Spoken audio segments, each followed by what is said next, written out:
Coucou les copains. Alors, j'ai fait un retour de l'acte. Euh, 56, peut-être. Enfin, un retour de la manif de ce 7 décembre 2019. Une manif convergente, puisqu'elle venait à la suite de l'appel intersyndical à la grève générale du 5. Et donc, bon, ben, moi, ce que je peux dire, c'est... bon, ben, déjà, on est arrivé, on était nombreux par rapport à tout ce qui s'est passé ces derniers mois. On était nombreux parce qu'il y avait les syndicats, effectivement. J'ai croisé Poutou, je lui ai dit que je voulais lui dire merci parce que j'étais retournée aux urnes par son intervention. Ah oui, d'envoyer se faire enculer les Le Pen, Fillon, etc. Ça m'avait tellement fait kiffer que voilà. Et puis, et puis l'intersyndicale, effectivement, ce qu'on peut regarder, enfin en tout cas moi ce que j'ai vu, c'est que sans les syndicats, on ne fera pas bouger les choses. Alors je sais que c'est problématique, l'esprit syndicaliste est un problème très souvent relayé par nombre de gilets jaunes. Et en même temps, ils sont structurés. Ce qui ne veut pas dire qu'on doit devenir des syndicats, ce qui ne veut pas dire nanana, enfin voilà, il n'y a pas de mots à penser, on a juste à tolérer. Si on veut être convergent, il faut tolérer les autres. Moi, j'ai toujours trouvé deux choses chez les syndicalistes, et j'en connais beaucoup des syndicalistes ou des rouges en général, parce que finalement le PCF fonctionne un peu comme un gros syndicat. Enfin, moi, en tout cas, c'est ma manière de voir les choses. Et je leur reproche une structure tellement un peu rigide qu'il y a certains sujets où ils sont pas du tout libertaires, où ils me font chier. Et ça, c'est le côté structure, hein, le côté un peu rigide.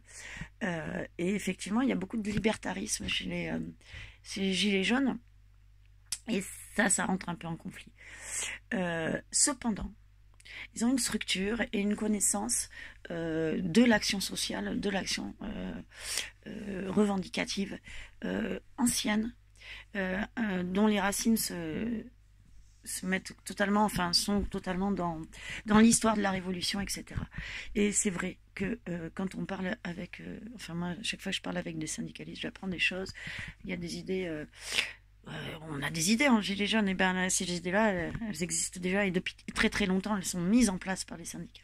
Donc on a tout intérêt à parler les uns avec les autres. C'est ce qui s'est un peu passé dans les intersyndicales, ou qui ont rassemblé des Gilets jaunes, des syndicats, enfin des syndiqués et des étudiants, etc. Et où les gens ont commencé à dire bon, mais qu'est-ce qu'on fait ensemble, et là il y avait ça, c'était intéressant. Alors, chers amis Gilets jaunes, encore une fois, je ne vais pas faire l'article faramineux du gilet jaune en général.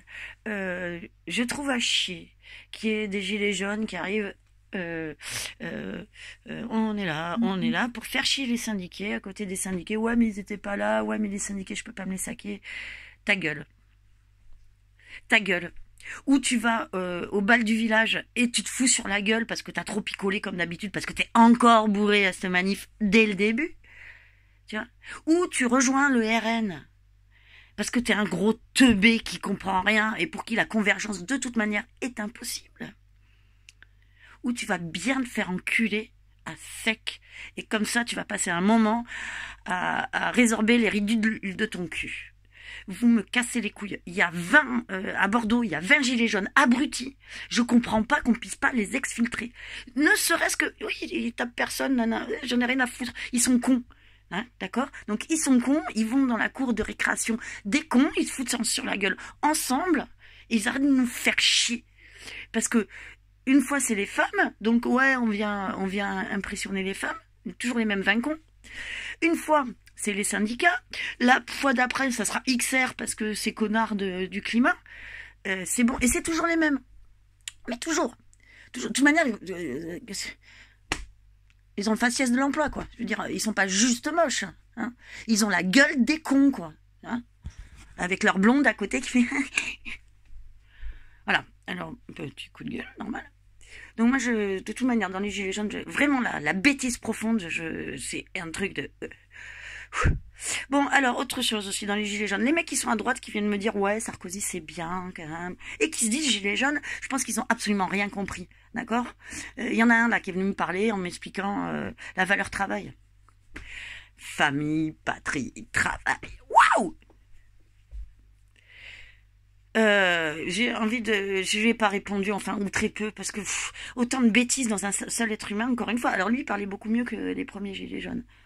Mais quand t'es gilet jaune, tu peux pas être de droite. À la rigueur, tu peux clairement être d'extrême droite, parce que c'est souvent un vote qui est pas réfléchi par rapport à un programme économique, parce que effectivement, voilà. Mais qui est réfléchi par rapport à, je veux dire, un programme humain, des gens qu'on peuvent plus, à qui une réponse populiste va très bien parce que c'est plus simple, parce qu'ils peuvent y penser. Voilà. Et du coup c'est complètement con d'arriver et dire ouais, mais tu comprends, moi je paye 4000, j'ai pas besoin d'être là. Bon, peut-être si tu viens pour me dire ça à la manif, tu restes chez toi, ou ne le dis pas à moi, ou profite de la faiblesse d'une petite mamie, ou d'un... Et fais-toi briller, hein, parce que c'est ça en vérité, tu as besoin de briller. Hein, tu as besoin d'être au-dessus. Et surtout, pour que tu aies besoin d'être au-dessus, il faut qu'il y ait des gens qui sont en dessous. Voilà. Donc, mec, t'es une merde. Toi aussi. Voilà. Bon. Ceci dit, c'était extra. Il y avait du monde. Il y avait des gens motivés. C'était assez bon esprit. J'ai trouvé ça plutôt pacifiste, globalement. Les trucs que j'ai vus de baston, c'est entre les gens bourrés, avec les connards de machos qui tapent leurs femmes, qui viennent faire chier les nanas qui sont féministes. Hein, voilà, bravo. Super. Sauf qu'on se rassemble. Hein. Alors, les deux petits connards là qui font la même chose à chaque fois, ça commence à plus le faire, les gars. Ça commence à plus le faire. Les Bataclous, ça va pas être pour votre gueule, quoi. Voilà. Et donc, moi, j'ai adoré crier avec mes crieurs comme d'hab. Hein, c'est agréable. Même si ça avait beaucoup moins de sens que la dernière fois, parce que les textes étaient... J'ai du mal à parler de la retraite, par exemple. Moi, perso. Déjà, c'est pas un sujet qui me concerne maintenant. Mais en plus, ça fait très longtemps que je pense que la retraite, ça sera comme ça pour moi et mes confrères. Donc, effectivement, c'est des sujets dont on pourrait parler, mais j'aurais préféré qu'on me donne des textes sur le sujet pour défendre ça. Donc, voilà. Et c'est vrai que quand on crie, il doit y avoir une adéquation entre le cri qu'on pousse et la sémantique. Et c'est pour ça que ça serait intéressant qu'il y ait des gens qui nous apportent du matériel. Alors, on nous a remercié d'être de nouveau là. Ce qui était sympa, hein, bien sûr. Moi, j'ai l'impression qu'on était toujours là, mais non, apparemment. Donc, voilà. Quoi encore? J'ai perdu mes potes crieurs au bout d'un moment de la manif, vers 17h, là, quand il y a eu le chant contre les violeurs, le chant chilien, qui est devenu un hymne, une espèce de haka féministe. Et donc, ce haka nous a permis de... Enfin, c'était super, moi j'ai adoré, je l'ai partagé de nouveau sur ma page. Bon, toujours pareil, avec des cons. Une meuf complètement bourrée qui va faire chez le monde. Enfin, bon. Qui a failli se faire taper par une autre meuf, hein, d'ailleurs. Voilà. Une nana aussi qui fait chier, qui veut prendre le devant de tout à chaque fois et qui a failli se faire taper. À un moment, il faut que vous arrêtiez quand vous sentez que le vent se lève depuis 45 actes. Ou vous n'êtes plus normal, ou tu changes de manière de faire. Genre, t'expliques pas à tout le monde comment on doit manifester non violemment, etc., etc. On n'est pas tous pareils. Et puis on a fait une petite nocturne, hein, puisque moi je suis partie vers 8h, je crois. C'était terminé 8h. Et on était encore dans la rue Sainte-4 à gueuler. J'ai adoré ce moment parce que rue Sainte-4, ça durait bien un quart d'heure. Pendant un quart d'heure, tous les gilets jaunes qui étaient encore là chantaient. On est là, notre fameuse hymne. À tue-tête. C'était incroyable. Faut y être pour sentir ce truc-là. C'était incroyable, c'était un petit cadeau. J'ai retrouvé des macariens, j'ai retrouvé mes petites mamies royales que j'adore maintenant. avec Charlotte, qui est perdue à chaque fois. C'était un cadeau, tous ces gens, comme d'habitude, tous ces gens sont des cadeaux. Je suis rentrée avec Monsieur P. C'est ça, ces retrouvailles, c'est un cadeau. Maintenant, si je devais faire un petit bilan, je dirais que ça sent bon parce que effectivement, ça sent l'antre. Si ce n'est convergence, parce que chacun y va avec ah oui, mais moi je suis meilleur que l'autre. Hein. Les gilets jaunes sont meilleurs que les étudiants sont meilleurs que les syndicats sont meilleurs que. Voilà, on s'en sort pas. Donc si on pouvait faire de l'inter, c'est-à-dire on se serre la main et puis on y va, quoi. Comme quand on danse finalement. Eh bien déjà, ça serait pas mal parce que là, c'est un peu ce qui est proposé. Il y a quelque chose qui est en train de se construire, il y a des bases, des endroits pour se réunir, des endroits qui sont pris par des militants. Il y a des structures qui existent. Je pense aux syndicats, par exemple. Il y a une connaissance de la violence policière qui est quand même bien fondée avec des outils au niveau des gilets jaunes. Ça sent bon, quoi. Par contre, ils sont de plus en plus tendus. Par contre, ils commencent à mettre en prison des frères actifs. Enfin, ça fait un moment qu'ils le font, mais là, il y a un niveau supérieur. Par contre, les médias nous squeezent totalement. Et même sur Internet, bon, moi, c'est simple, je bug partout. Je suis en plein Bordeaux. J'ai un super téléphone, je tiens à le dire. J'ai un super téléphone qui m'a coûté 1000 balles l'année dernière. Enfin, pas 1000 balles, mais dont la valeur était de 1000 balles. Donc, vous voyez, j'ai un putain de téléphone qui est complètement buggé. Alors, je saurais dire, quand je suis à Bordeaux, tout le monde capte, sauf moi. J'ai des trucs qui apparaissent sur mon téléphone. Il y a des fonctionnalités dont je ne peux pas me servir. Et selon les périodes, c'est plus ou moins. Alors, c'est-à-dire que depuis 15 jours que j'ai été retournée à la manif de Bordeaux, c'est du délire. J'envoie des messages depuis Bordeaux, ils sont reçus aujourd'hui à 10h. Hier, donc il y a 12h. Voilà. Donc je pense effectivement, j'ai des copains qui me disent on peut pas se parler là, non, il faut pas, c'est vrai, pour des trucs hyper importants. Faut pas parce que je suis trop repère, je sais pas trop comment faire. Du coup, chercher mon téléphone, enfin bon, soit. Du coup, excusez-moi pour ceux que j'ai demandé des infos sur tel et tel sujet sans penser que, oui, bien sûr, c'est vrai. J'aurais dû penser, mais j'ai pas pensé tout de suite. Et puis à ceux que je n'ai pas encore appelés, je suis emmerdée, mais je cherche un autre téléphone pour vous appeler. Parce que je voudrais pas qu'il y ait des couilles. Du coup, je vais finir sur ça. Donc j'ai to be continued. Là, j'ai eu des moments de désespoir. Là, ce sont des moments d'espoir. Quelque chose qui... on est dans l'hiver, le fameux hiver de Game of Thrones. Et s'il fait pas encore chaud, il y a l'idée du chaud qui est quelque part par là. Voilà. L'été pourrait bien venir plus vite que prévu, qui sait. Alors je vais quand même finir sur un truc, parce que moi, mon grand truc, vous savez, c'est la question des femmes aussi. Par cas, un jour, je vous montrerai mes titis, peut-être.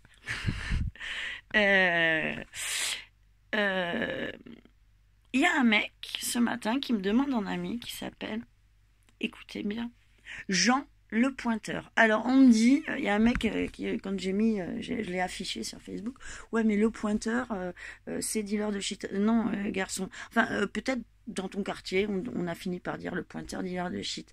Mais par cas, argotiquement, depuis la nuit des temps, parce que l'argot vient d'où? Vient des prisons. Le pointeur, c'est le violeur. Les pointeurs, quand ils arrivent en prison, ils se font défoncer, le fion et tout le reste. C'est connu, d'accord? Donc le mec qui s'appelle Le Pointeur, on m'a dit, c'est peut-être son vrai nom, c'est vrai. Mais on va m'expliquer à moi comment un mec qui s'appelle Le Pointeur, qui est censé faire du rugby, qu'on voit en photo de foot sur son profil, qui serait d'Afrique,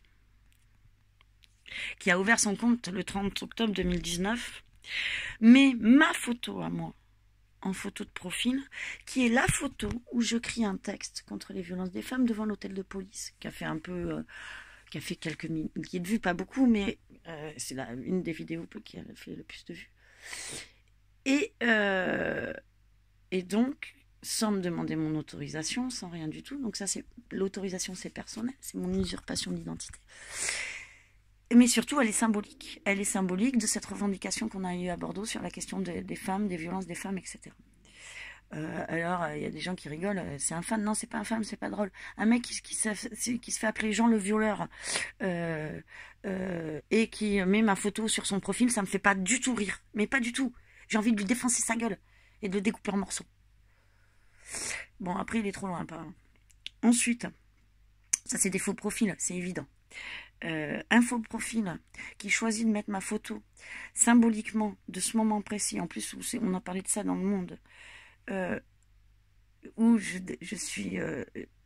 même si c'est pas moi, on s'en fout, mais je suis un porte-voix de cette question des violences faites aux femmes, avec un mec qui s'appelle Jean le violeur. C'est pas drôle. C'est pas pour moi. C'est pas drôle pour toutes les putains de bonnes femmes qui se font violer tous les jours, qui se font taper sur la gueule. Alors les gens qui me demandent quoi, mais enfin, je te trouve un peu... allez bien vous faire enculer, quoi. Allez bien vous faire violer si c'est ce que vous voulez comprendre une fois dans votre tête, parce que même un mec, quand il se fait violer, il en ressort avec des traumatismes ultra importants. Donc c'est pas drôle. C'est pas drôle, c'est absolument inacceptable. Et ce n'est pas une question particulière sur le fait de ma gueule, parce que j'en ai rien à cirer, qu'on voit ma tronche, etc., et que c'est pas un truc pour me la raconter.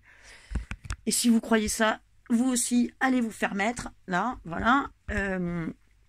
Non, c'est symboliquement, c'est la charge. Quand moi j'écris les textes le 23, j'avais derrière moi une dizaine de femmes qui m'avaient livré leurs émotions, qui m'avaient livré leurs souffrances, etc. C'est de ça dont je parle. Ici, encore une fois, c'est à ça que ça fait référence. Ces femmes-là se sont toutes faites violer. Alors moi, ça me fait pas rire. Et voilà. Donc voilà, ça c'est ce qui m'est arrivé ce matin, après ma manif d'hier. Donc, bah, moi, je vais vous dire, hein, de toute manière, je suis complotiste, il n'y a pas de problème. J'ai eu quand même en 6 mois 2 contrôles de la CAF, un contrôle des assistantes sociales pour mes gosses.